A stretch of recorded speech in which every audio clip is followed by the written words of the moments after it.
गांव के एक छोटे से घर में रामू नाम का एक युवक रहता था। वह हमेशा अपनी गरीबी और तकदीर को कोसता रहता था। उसे लगता था कि उसकी किस्मत ही खराब है और वह कभी सफल नहीं हो सकता।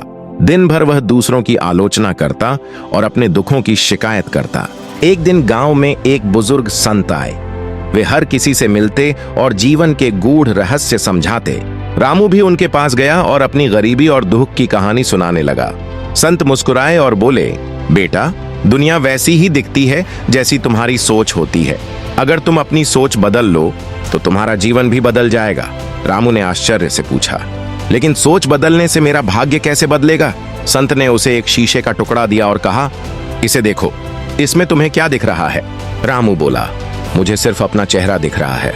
संत ने फिर उसे एक साफ पानी से भरा कटोरा दिया और कहा, अब इसमें देखो।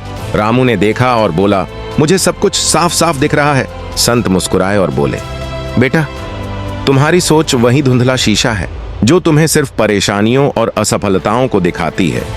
लेकिन अगर तुम अपनी सोच को इस स्वच्छ पानी की तरह साफ कर लो तो तुम्हें अपने जीवन के नए रास्ते भी दिखने लगेंगे।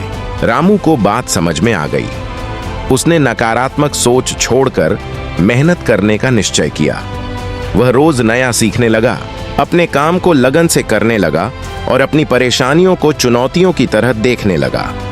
कुछ ही सालों में उसने एक सफल व्यवसाय खड़ा कर लिया और वह पूरे गांव के लिए प्रेरणा बन गया। सीख, हमारा जीवन हमारी सोच का प्रतिबिंब है। अगर हम अपनी सोच बदलते हैं तो हमारी किस्मत भी बदल सकती है। सोच बदलो, जीवन बदलो।